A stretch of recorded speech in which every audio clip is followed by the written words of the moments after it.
So a lot has changed since the last time we sat down with Andrew Tate. Last time we sat down with him, you were the most Googled man on earth. Today, effective last 2 days, you are now the most Googled woman on earth. Correct. According to your Twitter profile. Correct. And we wanted to make sure after the BBC interview, you made certain requests. Yeah. You said you want, moving forward, there to be a $50,000 fee when people sit down to do an interview. So we wanted to make sure the ESG score for this interview would be very high. We got you a $50,000 Target gift card. I appreciate it very for much. People in America will appreciate I need that. a whole new wardrobe. And then Yes. you also said cookies. So Adam got you some Box of Tate chocolate. cookies. Amazing. To make sure we match that. And then we One did, for your brother as well, I We did believe. bring a Bud Light, Yes. but unfortunately, Vinny finished it on the way here. Vinny, you know, I'm already a girl. I don't need Bud Light. yeah, so we respect that. So, but anyways, look, a lot's obviously changed from last time to this time. Last time we sat down was around 9 months ago. Yeah. You had, at the time, been deplatformed from every social media platform. We came out here, we sat down, we spoke. The Matrix was attacking you. You were saying, Matrix attacking me, Matrix attacking me. Yeah. From then on, Musk buys Twitter in October. Yep. He then reinstates you. Correct. In one day, I believe you get 1 million followers on Twitter. You're upwards of 7 million today. Yep. Every other account's taken down. I think even Tristan was taken down off of Instagram. Yep. And then, you know, the arrest comes, the lover boy, all these articles. Yep. And Vice releases the hit piece on you guys. You know, they're saying what they're saying, and I'm sure we're going to get some comments on that. Yep. The initial 30-day lockup was extended twice, 92 days in the dungeon. Yep. We had a chance to speak with one of your lawyers, Tina Glandian, on February 24th. It was a great conversation we had with her. Then eventually you're released. You and your brother come out and you specifically make it clear that you did 7,417 push-ups. Correct. Very impressive.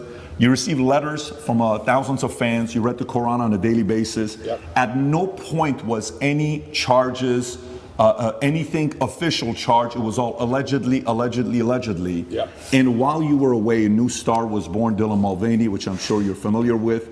From there on, a lot of comments were made. Comments of people that supported you, comments of people that didn't support you. Yep. Logan Paul said by 2023, he will not have a sliver of relevance, is what he said. KSI said Andrew Tate snitched on himself after getting racialed by Greta Thunberg. Yeah. Destiny said Andrew Tate has been arrested for rape charges in a country he specifically lives in to avoid rape charges because he was beefing with a autistic child on the internet.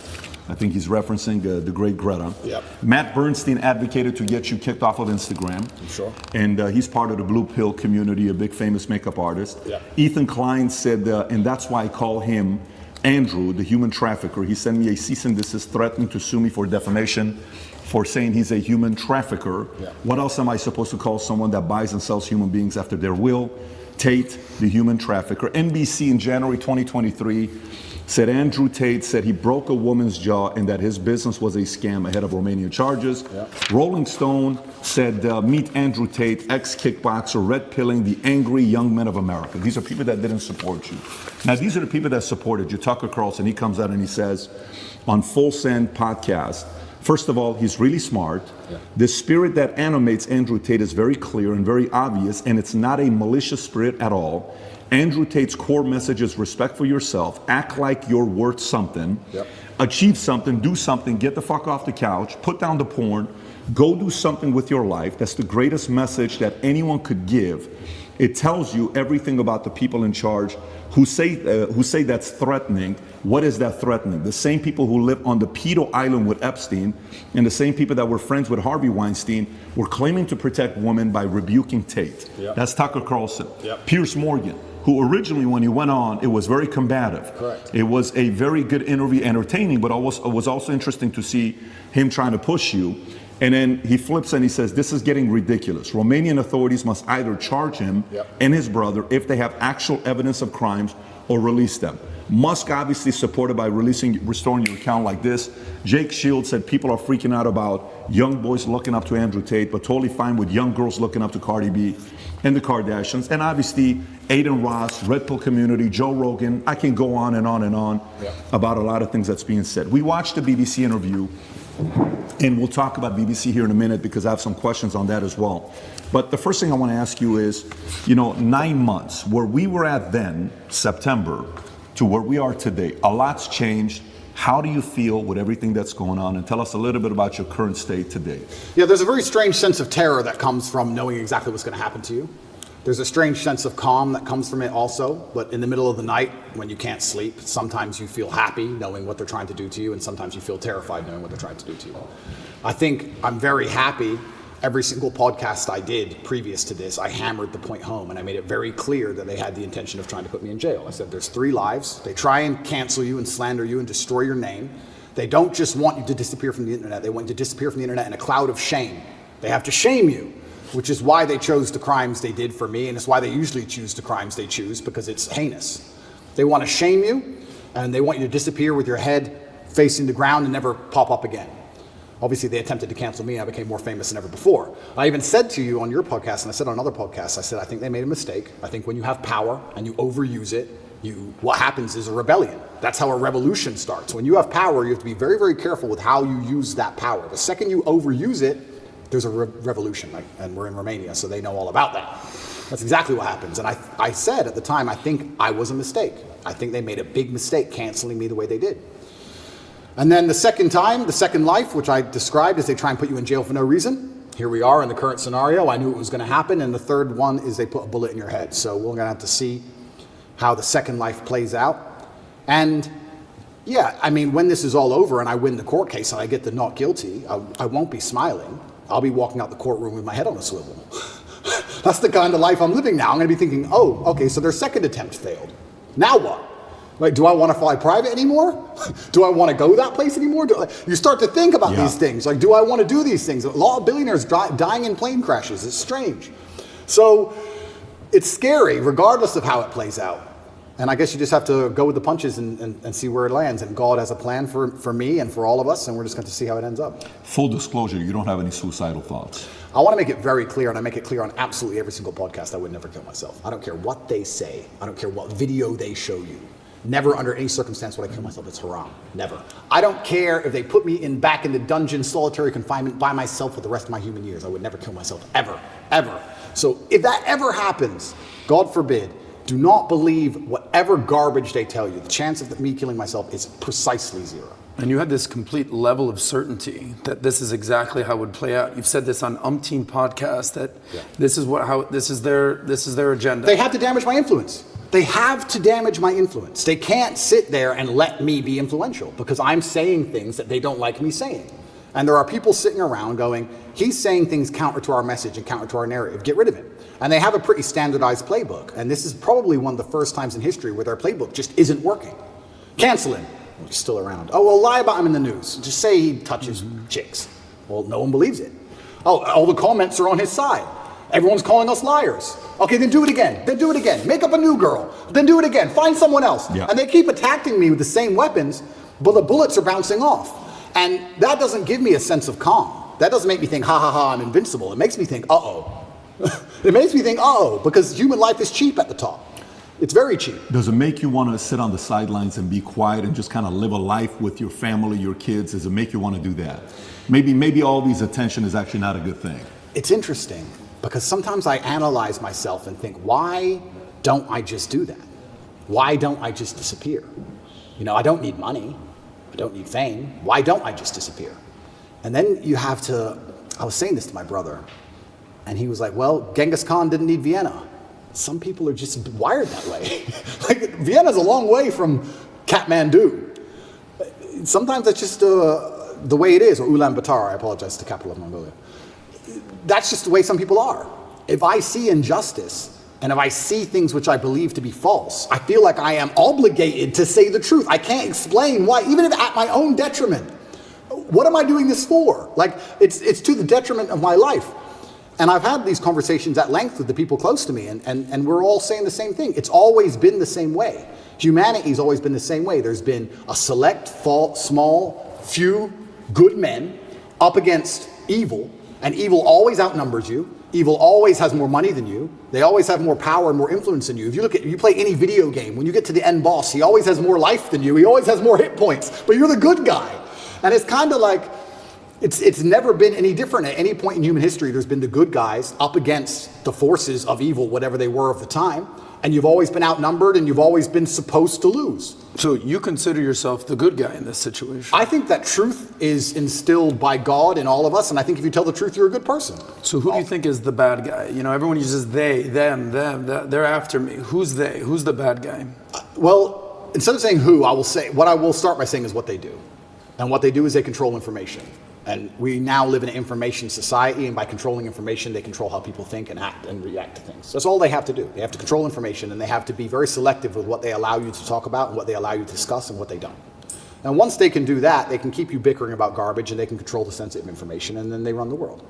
So having all the information controlled and having this hard barrier on what can be discussed, that's how they can purport absolute fallacies. I think now it's been a couple years, we can probably talk about it. They psyoped the world into believing they should be afraid of the common cold. They psyoped the world into this. And if you think about how difficult that would be to do, how difficult would it be to psyop the entire population of Earth? Well, what you do is you just lie on repeat, and you don't allow anyone to say anything counter to it without hurting them the same way I've been hurt. And you just psyop them. It's actually amazing because now I use that exact same psyop on people. I love it. I love it. So when I sit with someone who's not matrix minded, when I sit with someone who is matrix minded, like when the BBC walked in here, I'm like, do you all have your vaccinations? Social distancing. Did you actually? 100%. Social distancing, please. And they look at me like I'm crazy. Well, how am I crazy? 2 years ago, you were telling me to do this. Now when I repeat your own worldview to you, I'm crazy. Well, if I'm crazy, guess what? You're a fucking liar because you lied the whole time. So either you're a liar or I'm not. You know, how can I be nuts? Put your fucking mask on. If I ever talk to any of these clowns again, they're going to be fully masked up. And I refuse. I don't care if you've had 2 booster jabs. No, I want all 6 injections. I want paperwork or get fucked. You're not coming in the house. Get fucked. I'm scared of COVID. It's dangerous. I believe the mainstream media. I'm scared. This word you keep using, psyop, I've never heard this word. It's short for psychological operations? Correct. Break that down. What exactly is a psyop? Yeah, a psyop is the matrix as a whole. Psychological operations are constant. They constantly decide how they want you to think and what they can do to make you believe that, right? There's a whole bunch of them they do. But it starts with tolerance. That's what I don't like about this whole guise of tolerance. It's not that I'm an intolerant person. It's not that I'm a bad person. It's not that I want to hurt other people. But when they keep pushing tolerance, what they're trying to say is have no standards or barriers or parameters for anything. That's what they want. You have to be tolerant. Tolerant of what? Tolerant of having your shop set on fire, tolerant of your kids being taught things you don't want, tolerant of crime, tolerant of your house being broken into. Like, tolerant of what? You're not allowed any hard barrier or any hard parameters as a man anymore. That's why they push tolerance. That's the beginning of it. That's the first stage. Once you accept absolute tolerance, well then it's the end, isn't it? I'm tolerant of everything. I'll eat the bugs. Sure. You'll tolerate everything. I'll tolerate everything. I'm tolerant. Sure. So when I say things like I'm intolerant of certain things and people think that's bad, no, you need to have standards and parameters. And that's one of the reasons they also attack me. I say that men should be allowed to have standards and parameters in a relationship and in their lives. We should be allowed to decide who we want to marry, and we should have standards for her. They have standards for us. We should allow ourselves to have standards for her. We should have standards in what we'll accept from a government and standards in what we'll accept from a police force. We should have standards as men. But they're trying to erode all of that, because once that's gone, then your brain is completely empty. And then once your brain's empty, they can just plug in the slave program, and then it's over, right? You're a tolerant person. You're a tolerant person. Good. You're a good slave. Slaves are exceptionally tolerant. So the shirt you wear is what? Escape the slave mind? Resist the slave. Resist the slave mind. What does that mean exactly? It's a better word, resist. Resist. Right? But I want to do this before we get into, because we got 5 hours, guys. We got plenty of time to get into a lot of different topics.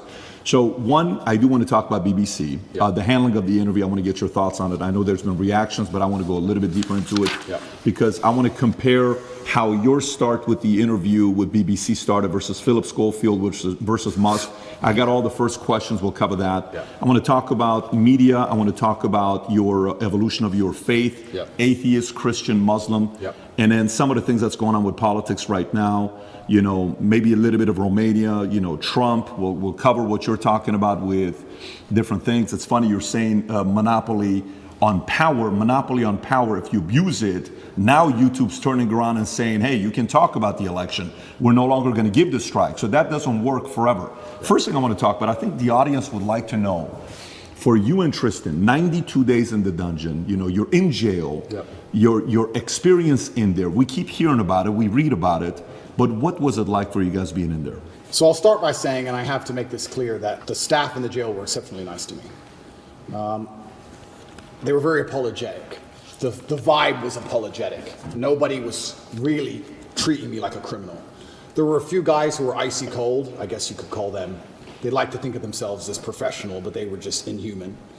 But over time, they warmed up, and I was exceptionally nice also to all the staff. Jail was terrible. I'm going to start by saying jail was terrible, and I was miserable inside of the jail cell. It's a good thing depression isn't real, because I would have been depressed. But I think in life that you get what you give, and I wanted to feel happier, so I tried my very best to make people happy.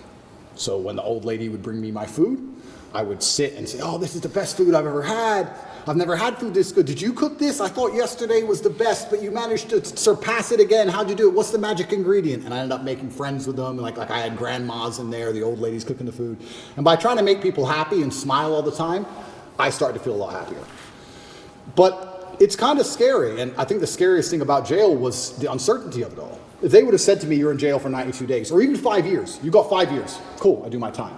But when you're nabbed and thrown in a cell without charge, you're like, well, how long, is this my life? Is this it now? Is this the end of the story? I'm just in this cell. And I was picked up on 29th of December. I went through this quick court case. Like I said, I'm inside of the jurisdiction of Romania, so I have to be very careful with what I say because the case is ongoing and we're in Romania and I can't leave Romania. But obviously Romanian court is in Romanian by law. So you're marched into this room, everyone speaks a language you don't understand for 15 minutes, and then you're marched off to jail. You're like, what even happened? What even happened to me? And they said, oh, here's the paper that explains it. I was like, that's in Romanian. And they said, oh, don't worry, you'll get a translation to English by law. I was like, okay, that's fine. But because I was picked up on the 29th of December and there was New Year's Eve and holidays, it was 2 weeks before I even knew why I was in jail. 2 solid weeks I'm in jail. No one told me in English why I'm in jail. I had no idea what the charge. Can they do that? By law, you get it on the piece of paper in English, but it's translation, it's holiday, we need to find a translator, there's a delay. And you speak zero Romanian? Zero. So they said, oh yeah, human trafficking. I'm like, what do you mean human trafficking? Who? When? What? What is this? Took 2 weeks before I finally got a piece of paper, and then I realized what garbage it truly was. I mean, I knew it was garbage, but I was like, this is complete garbage. Yeah. So, yeah, I have endless stories from jail. It was certainly... I don't think jail teaches you much new. What it does is confirm everything you already know. It confirms everything you know about the reality of the outside world, that you need to be physically strong so that you're not attacked by others, and mentally strong so you're not attacked by yourself. You learn who's on your side and who isn't. You learn who's a coward and who's not. You learn who's an opportunist and who isn't. Your circle, you certainly learn a lot about the people around you when you go to a jail cell, that's for sure. But I remember it was New Year's Eve. When I was first picked up on the 29th of December, I was very sure I'd be out in 24 hours. I was like, there's no way they're going to keep me. For what? Like, this doesn't make sense. So finally New Year's Eve rolls around, and I'm sitting in the jail cell by myself. And in Romanian jail, you don't leave the room. It's not like an American jail where there's a yard or anything. You're stuck in the room. It's 3x4, and that's your existence. You just stay in the room. Are you by yourself? 24 hours Tristan? a day. At the beginning, I was by myself. And you're stuck in this room, and I'm sitting there. It's New Year's Eve, and there's a very faint speaker, maybe way down the hallway. The guards must have been having a little party for New Year's Eve. And there's this awful song. It's called the Ketchup song. I don't know if you know what it is. I don't want to sing it, but it goes, hey, aha, hey, that super annoying song. And I'm sitting there, and I know it's New Year's Eve because the fireworks start going off. And I'm looking out my tiny window, and I can just hear in the very long distance from the end of the hallway, hey, aha, hey. And I'm sitting there looking out the window like, this can't be it. This can't be the end of my life. Even the cockroaches all over the walls didn't celebrate. There was maybe 15 cockroaches on the walls, right? And when it struck 12 and the fireworks went off, I kind of like, well, who's my friends in here? The cockroaches. I looked at them, even they didn't move. I was like, well, that's New Year's. It's funny because before that, a couple days before that, me and Tristan were discussing, do we want to do New Year's in Dubai? Do we want to go Courchevel? Shall we go Miami? We're all arguing, oh, that will be boring. That's too far. We had all these grandeur plans. Oh, finally we decided to go to Dubai. We were in Czech Republic at the time, and we decided to go to Dubai, and I said, let's stop in Romania so I can repack a suitcase. So that's it. That's the only reason. That's the only reason. So jet left Prague, landed in Romania. My jet was still on the runway. Came here overnight to pack a suitcase, spent the night, spoke to Greta with the pizza box, and it's 5 a.m. they got me before I flew back to Dubai. So that was my The infamous Greta pizza box situation. Greta pizza box. How much you think there's anything linked to Greta? Is there anything, because the timing of it? Yeah, I don't think she specifically said that. Of course. But there are certainly people within the Matrix machine that you can't attack without catching flack for. There's certainly protected people. It's absolutely and utterly a club, and you're either in the club or you're outside of the club. She's certainly in the club, right? So if you say certain things about certain people, or you get a beef with X amount of people, or you discredit a certain person, they're going to try very hard to teach you a lesson for doing that. And you can see very clearly who's in the club and who isn't by the Philip Schofield situation. This is a man who has groomed boys and had sex with them, but he's in the club. All of the media headlines after 2 days are, let's have compassion, feel sorry for him, his mother's upset. They've attacked me for 14 months, day after day after day, and they relentlessly attack me. Nobody talks about my mental health. Nobody gives a shit how I feel. I didn't do any of the things he did. He's actually done things. I haven't done anything. But when you're in the club, you're protected by the media. When you're not in the club, you're attacked by the media. And that's how it simply works. You're either on our side or you're not. But to join their side, you have to sell your soul. Your sanity has a price. Your sanity is for sale. You have to sell it. You have to come along with your sanity, take out your mind and say, here you go. Take my sanity. I'll take 35 million. Yes, that is a woman. Yes, protect me. It's insane. And the reason these people join these clubs is because they know they're doing bad things and they feel that they need protection. The reason I stand up and argue against all this shit is because I know I don't have skeletons in my closet. You think I'd be on the internet talking like I talk and fighting the Matrix if I had skeletons in my closet, if I was actually a bad person? I've been investigated as deeply as a person can be investigated by multiple federal agencies for 14 months. I was locked in a jail cell and 2,000 people I know was called. My barber, my old housekeeper from when I lived in England 9 years ago, my gardener I used to have in another country I lived in. Everybody was called. And people were offered bribes effectively. The media are calling girls saying, if you have a bad story to tell about Andrew, we can pay you $30,000 if you have a bad story. That's a bribe. That's a bribe. And they still couldn't find anyone. Still, I've been investigated to a deeper level than 99.9% of people you'll cross on the street. And they're saying I'm guilty and I'm a bad person? You go get 20 men off the street and put them through what I've been through. You'll find more crimes than you've ever found with me. Absolute clown world. It's insane. And if I was part of the club, none of this would be happening. The media would be on my side. They wouldn't be hitting me this hard. They wouldn't be lying about me. All I had to do was sell my soul and sell my sanity, and I refused. And they're trying to punish me for it. That's what's happening. It's funny you say this.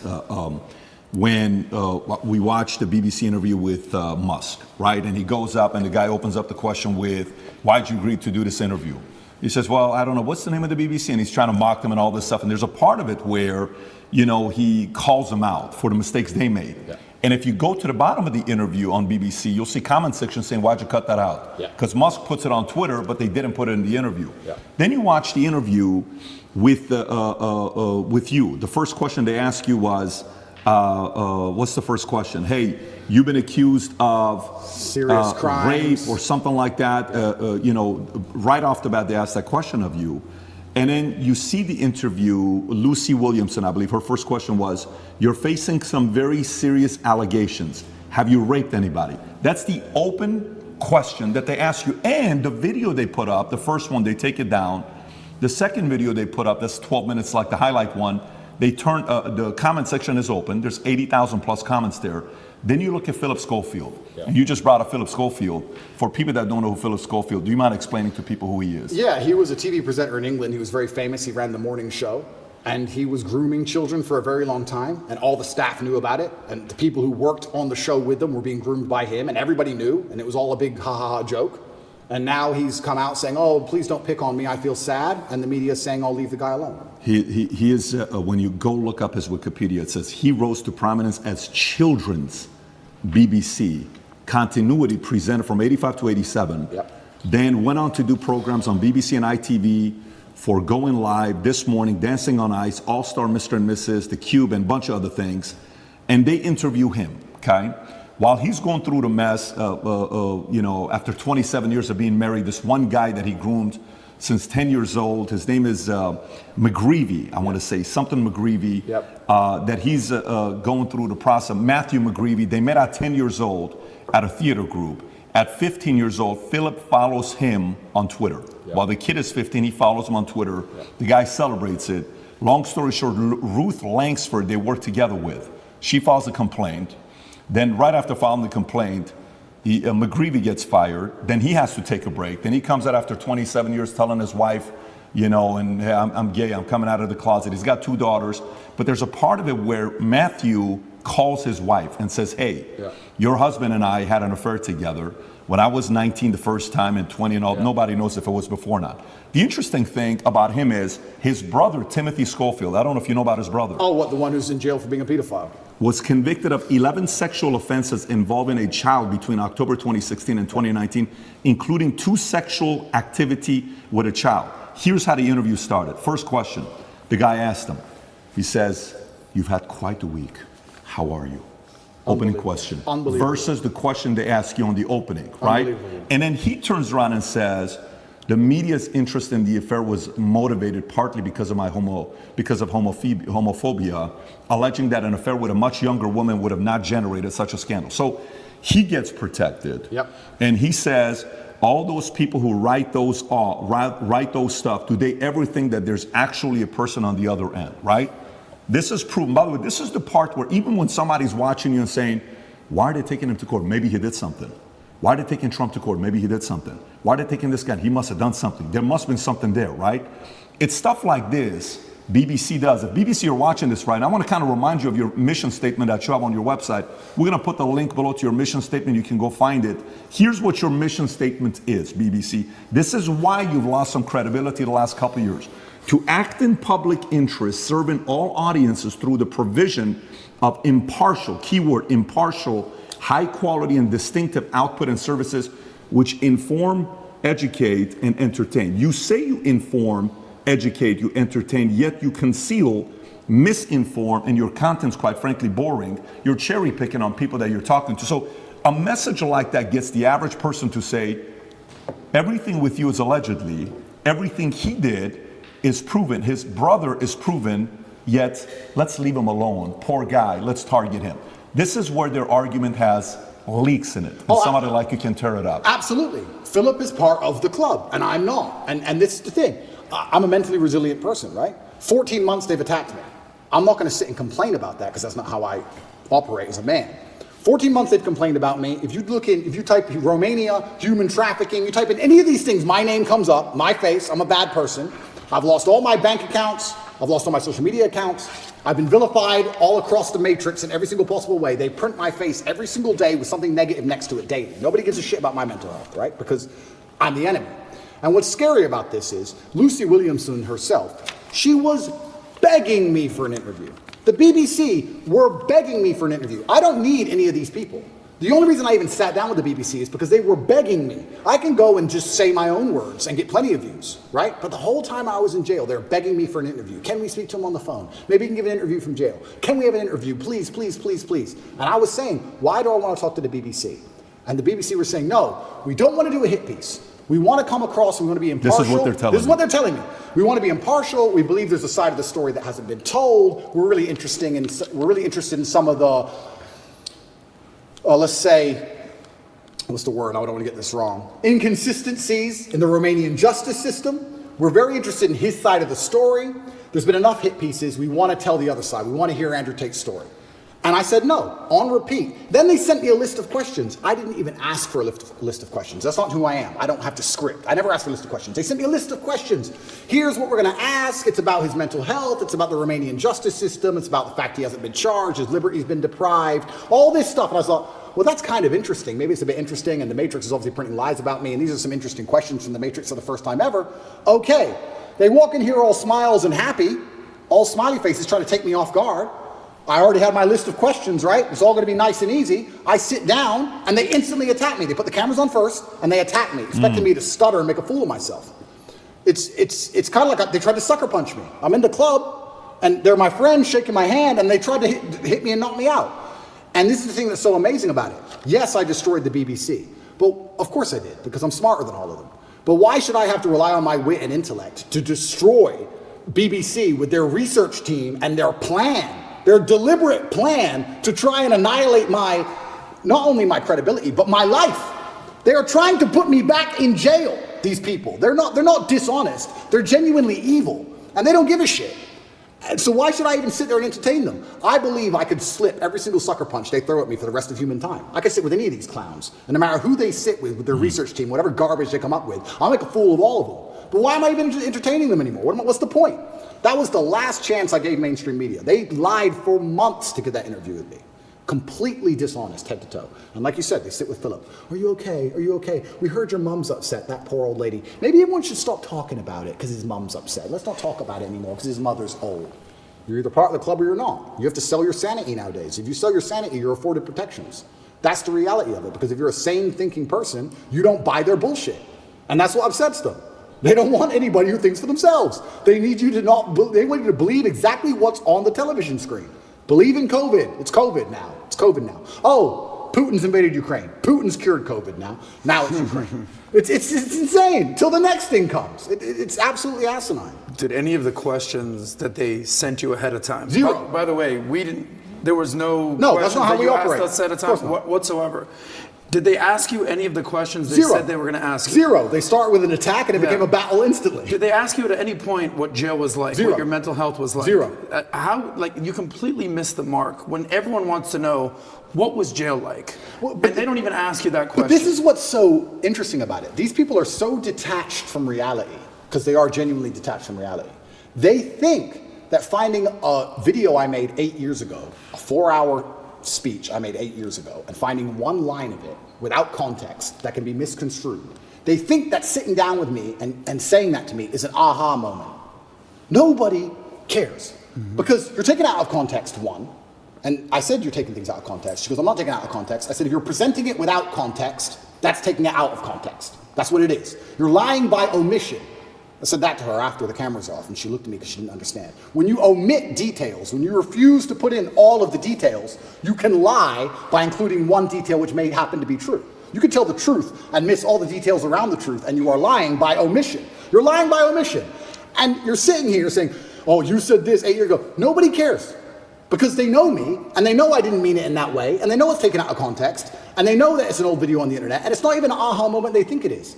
But they just want to sit with you for an hour, attack you and attack you and attack you, wait for you to make one mistake. If I would have stuttered or made a single mistake, that's the only 3 minutes they would have shown. That's all they want. They want that 1 hour, then they take the little bit. With me, they cut it down to 12 minutes, and they look terrible in all of it. But if I would have made a single mistake, it would have been the only bit they shown. That's all they care about. Fake news. Did you tell them, did you say, I'm only doing this if I'm able to record as well? I said that. Because I know that's what happened with Trump as well a couple of years ago. I didn't even tell them, I just recorded it. Okay, so they didn't know you were recording. They didn't know I was recording until afterwards, and then I said, that was dishonest, I'm gonna release the whole video. You told them before you released it? I told them. There is no contract or agreement with BBC? No. Nothing was signed, it was just simply an interview, okay. Because I think that was very important when you released it, for people to see what fully was said, versus, and by the way, you know the Philip Schofield interview that they put up, the 12-minute one that just came out, you know the comments are turned off. Of course they are. The comments are turned off, yours are turned on, his is turned off. Of course. And who knows many reasons why they would do that. But going back to BBC. So, okay, they come, they want to ask the questions of you. For some of the people that maybe aren't following the story closely, but they know who you are. We're in the car, we're driving, and a lot of people are asking questions. We ask the drivers, like, hey, are you going to Tate's place? How do you know we're going to Tate's place? And he says, well, who's Tate? Oh, Andrew Tate. Oh, tell us about Andrew Tate. Well, this is, okay. What kind of a guy is he? He said, I actually really like him. I said, why do you think he's going through what he's going through right now? Oh, it's always because of money. Okay, so we're at a different restaurant. So tell us, why are you going through this? Why is he going? Everybody's saying a similar thing about this, right? But for those who don't know, there's 3 different camps. Yeah. The camp that already sees you guilty, it doesn't matter what they read. So for example, this story here, from BBC came out just last night, 10:30. Andrew Tate choked me until I passed, that UK woman claims, right? This is Alice, another anonymous name, just like Sophie, right? Yeah. But there's 3 camps. There's those that say, well, look, I'm already thinking he's guilty. I don't like him anyways. I need anything to get me to think he's guilty. Yeah. Whatever it takes. I don't have to do my own due diligence. I just have to hear anything. Then there's the camp that's a diehard fan. There's nothing you can do that they did wrong. In their eyes, it's going to be wrong. Then you have the people in the middle that are the reasonable ones, that are saying, you know what, let me look at this. What about this? What about that? The people in the middle may say the following question. They may say, and I may have asked this question from you last time as well. They may say, Andrew, okay, if this guy is so innocent, how can they get you to go to the dungeon for 92 days? How can they put you on house arrest? How can they do all this stuff? Yeah. If you're somebody that was born in US, you lived in UK, how come somebody else isn't coming to bail you out? You got different lawyers. How is it that they can keep doing this to you if you're not guilty? What do you say to those people?